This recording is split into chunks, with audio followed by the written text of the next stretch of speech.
So now we're going to spray the spindle set, and what we need to remember here is that what the clients are going to be doing is rubbing their hand on here, walking up and down the stairs. So you want the overspray to land on wet. So by doing the handrail first, any overspray that does kick up onto the handrail is going to land on the wet surface. So I always do my handrail first, so it gives that nice smooth feel for the hand as the client walks up the stairs. There's going to be parts of the spindle, like down in here, that you're really going to struggle to get with an airless gun. So sometimes what I do is I go back over and have a look with a little fitch brush and I just touch any misses in. Then you're never going to get this all in one coat. They are very difficult spindles, especially with an airless machine. The other option is you use HVLP, which stands for high volume, low pressure.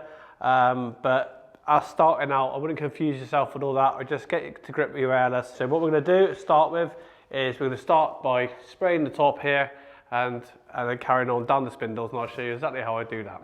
Obviously, for the purpose of the video, I'm not going to wear a mask because I'm going to be a lot of talking. But obviously, if you're spraying, always want to wear a mask. So what we're going to do first is I'm going to spray the handrail first, because obviously, as I said about the overspray, I'm going to get a 45 degree this way on the spindle, and then I'm going to swap round and do a 45 degree on this side. What I mean by that is that I'm going to sort of join them in the middle like that, going across, and then when I come round to the other side, they will meet again. So all that spindle will have a even coat all the way around. So what I'm going to do first is I'm going to spray the handrail and get that ready. Okay, so now I've got the paint on my handrail. Now I can come straight back up this side.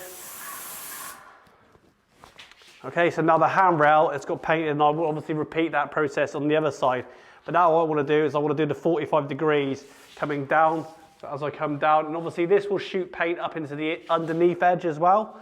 And one thing to take into account here is you're never going to get this in one coat. Sometimes you might have to go around with a little brush afterwards to just touch bits in. It's very difficult to get it all spray finished unless you're using a HVLP. But obviously won't go into that. We're going over airless, so airless for me, I would try and get as good as you can, and then if there is any bits that need touching up, you can use a little roller or a little fitch. So now we're going to come in at a 45 degree angle onto our spindles, and then I'm going to come back down the other side, back up again,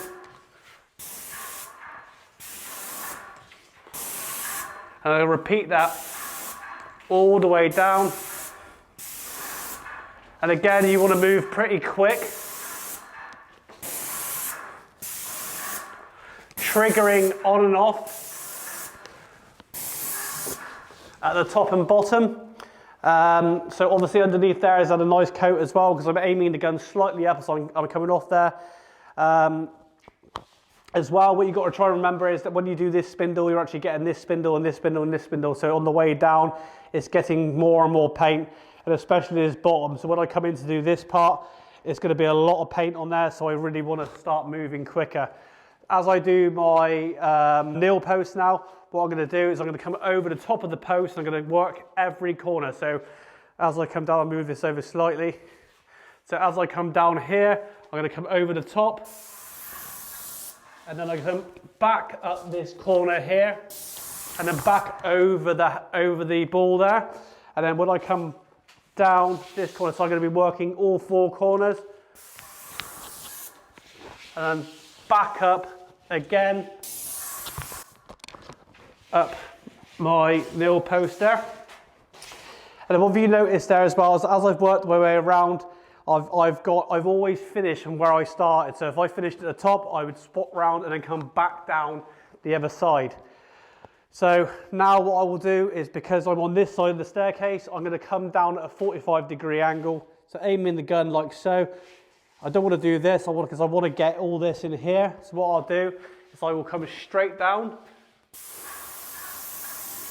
and then I'll be in to all this now.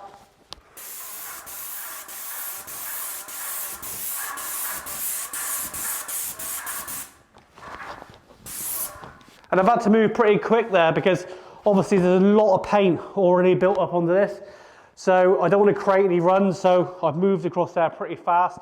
And now I'm going to move on to around the other side of the staircase. So now what I'll do is I'll do exactly the same thing as I come down the handrail, I will come across the top and then back up the side and then back onto the 45 degree each side. And as I'm coming down, you can see I'm sort of aiming the gun up into that inside edge underneath the handrail there. And I'm jumping, and if you notice with my body, I'm jumping around.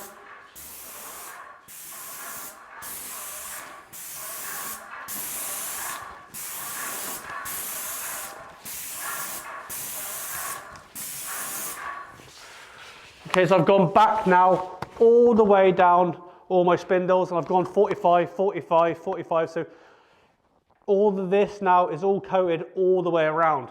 So what I will do now is I will do exactly the same thing. I'll come down at a 45 degree angle, and I want to get my body over here. I don't want to be stood like this or like this. I want to go to where I want to spray and look exactly where I want that paint to be.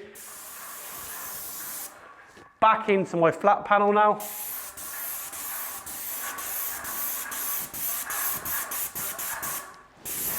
Okay, so that whole thing is now painted and the handrail is nice and wet, so now I know that when the client would put their hand on that, all that overspray from me doing those spindles would land back on that handrail and make it nice and smooth on the way up.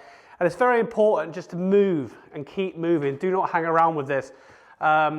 It's not like doors where you've got like one pass, one pass, one pass. You are continuously pulling that trigger, and it's putting a lot of paint from that spindle all the way down. So by the time you actually get to the bottom, there's a lot of paint on there. So you really do have to move quick and keep that consistency. And don't worry about misses, because this is something it's going to take time and practice, and you're never going to get it in one. So consistency with speed, and make sure you move fast.